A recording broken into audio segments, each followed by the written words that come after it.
Hello everybody, how's everyone doing? Hope everybody's doing a lot better than I am. This video, I'm just gonna preface it right now.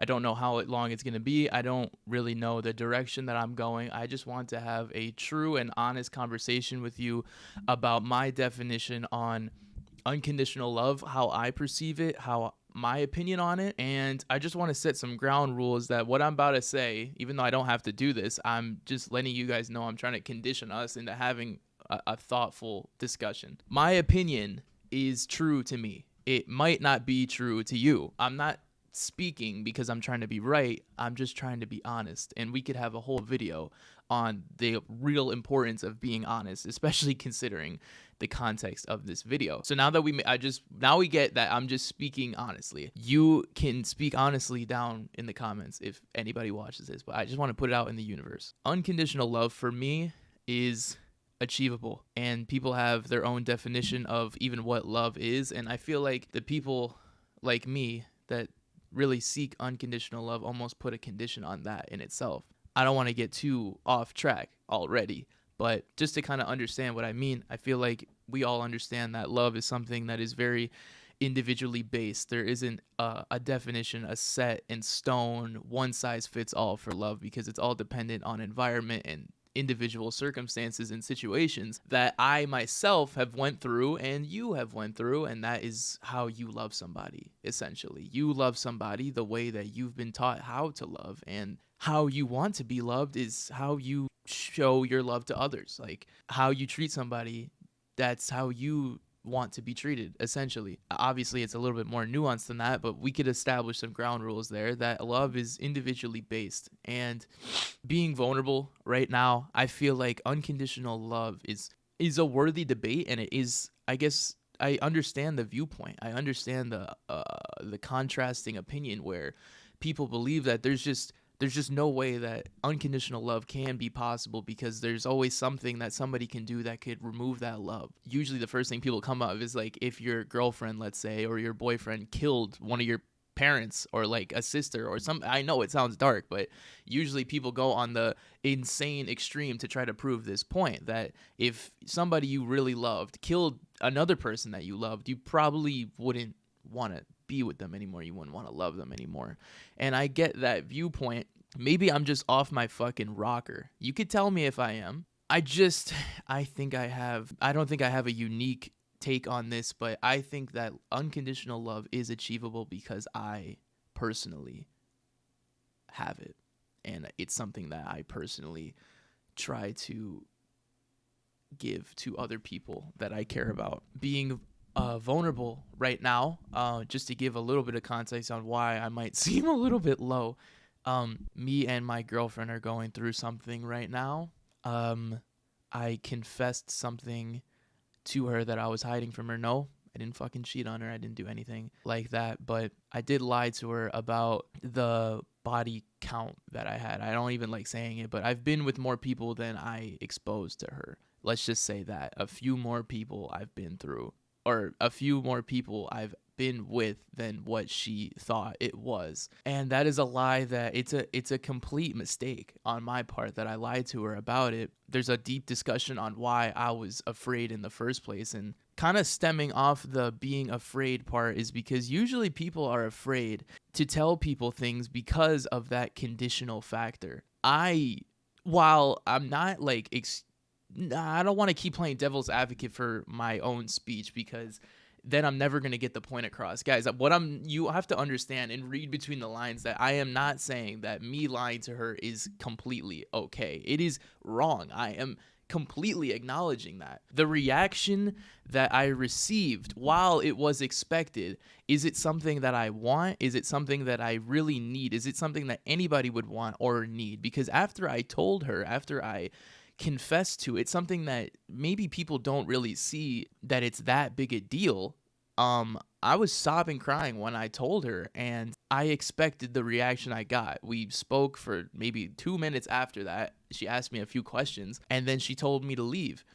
And I understand that. I get it. I expected that even. Is that the reaction that I actually want and the reaction that I actually need? Do you understand what I'm saying? Because On the contrary, you could say that obviously her needs come first in this case. What she needs is space. I understand that. The bottom line is that humans are going to want to do their bottom line. Every human's bottom line is serving themselves, is trying to make their circumstance better. You know, everybody's going to be selfish in that regard, and positively selfish. I'm not using selfish as like a bad word, any bad connotation to it, because people are going to want to do what they want to do.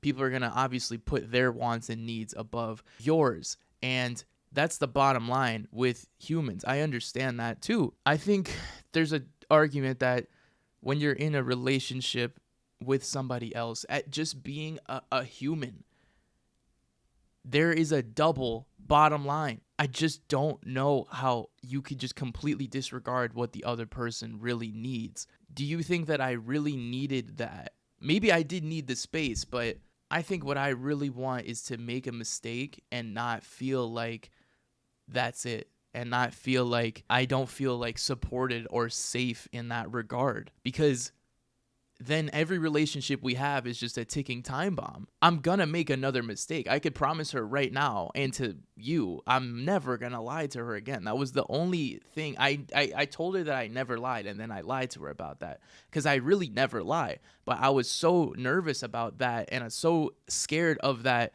reaction that I almost just perpetuated it. I just delayed it because I knew it was gonna happen, but I just couldn't handle it. But honestly, bro, I'm handling it better and worse in some cases, because I am like struggling, not gonna lie. But it's kind of revealing to me that like I just don't know. I don't know, man. I don't know. I feel like what I want is to make a mistake and not feel like that's because like I said, then it's just a ticking time bomb, because I'm going to make another mistake and she's going to make more mistakes. And every mistake that she's made and all the vulnerable things that she's ever said to me, I'm still there. I'm still with her. Not because I have to, trust me. It's because I genuinely want to be there for her when she is expressing something so vulnerable to me, something that genuinely hurts me. You know, it's not like she's never told me info that I didn't want to fucking hear. She's told me a lot of things that low key were like straight up digs at me. And I'm still there. We've had a discussion, me and her, about unconditional love, actually, indirectly, because sometimes I would say something that she didn't really like, which is fine, you know, and not like being like mean to her, but maybe just like I said a comment that, you know, wasn't funny. I was trying to say something funny and it didn't land, or something like that. It could be something as simple as that. We'll be holding hands as I say it, and she'll disagree with what I said and she'll pull her hand away. And to you, maybe you're thinking that that's not a big deal, or maybe you're starting to see the points that I'm making, that like that feels very conditional to me. And what her argument was like, that's a natural reaction. If you say something that I don't like, then I'm not going to want to hold your hand. And I'm like, okay, I get that, but like, why? Like, I understand your want in that scenario. You don't want to hold my hand anymore because whatever I said upset you. I get it, but what about what I want? You know? I want you to still hold my hand after that. Kind of like how I would hold your hand. And I don't want to compare what I would have done to what she did, because that's why I love her. And that's why we are all different in this case, because she handles it a different way and I handle it a different way. And I embrace that difference. But when it's something like this, like I really wish, man, that it could just be, as hard as it would be, I just want to feel still loved in this situation. So this happened all yesterday. It happened at like 6 p.m. and then she told me, I think you should go. And I said, okay. And then I left, and then she hasn't texted me, hasn't done anything. It's only 10 in the morning, or it's only like 11:30 in the morning the next day. But the thing that really is killing me is I just saw her downtown, and she was walking, and she was like literally trying to walk away from me. And any basic person with some type of psychological or psychology awareness knows that my girlfriend might be have some type of avoidant style, you know, and just anybody, like, you know, is gonna want that space, she's angry, clearly. She's angry about it. I still don't know if the reaction is right for me, because it could be right for her. But if we're just talking about for me, because I feel like I in a relationship have some type of value, right? Like I still matter, right? And if you're just gonna try to walk away from me, I mean, she did. She said that I'm in a rush right now. I have to go. And I was like, oh, okay. I'm sorry to bump into you right now. Do you think maybe we could talk later? And she said, maybe.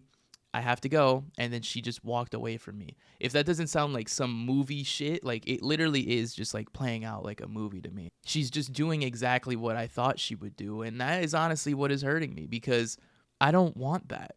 I know that I made a mistake, and I don't want you guys to be mad at me and be like, dude, you fucked up. She's processing it in her own individual way, but I think we all expect the people to be hurt by the things that we say if it's something that is sensitive, as sensitive as maybe not being honest about the partners that you've been with.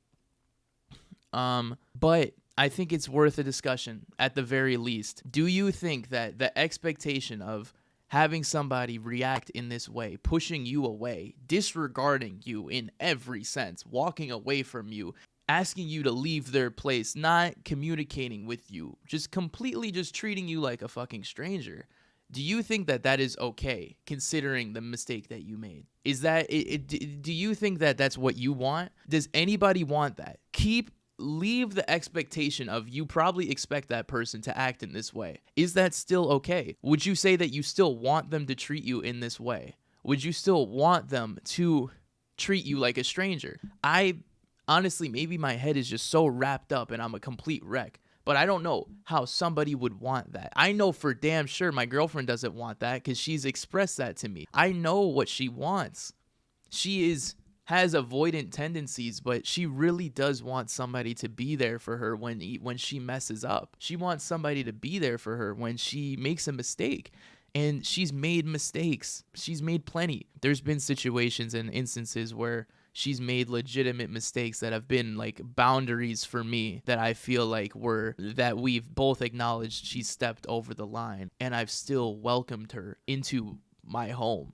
I've still held her hand, and I've still been there for her, because the hardest thing for me in that situation is staying. If she told me, if this was backwards, the hardest thing for me would be to keep her there and to comfort her, because I know that that's what she really needs. There's a double bottom line in this life thing that we have. That's what I think, at least. What do you guys think?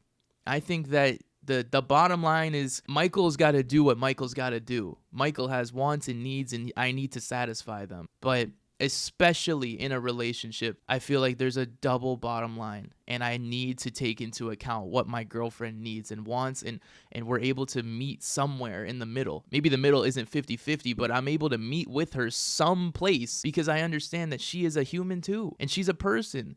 And she probably wouldn't want me to just kick her out to the streets. I didn't even have my fucking shoes on. Like, I don't think that she would want to see me downtown and I just walk away from her. This video is probably way too long. I'm sorry, guys. I know probably nobody's going to stick through a 16-minute video of some random. To the 0 people, I love you. To me, I love you. Thank you for watching this video. I hope you guys enjoyed. I hope it makes sense. Let me know down below what you guys think about this love thing that we call on Earth. What's your perspective? See ya.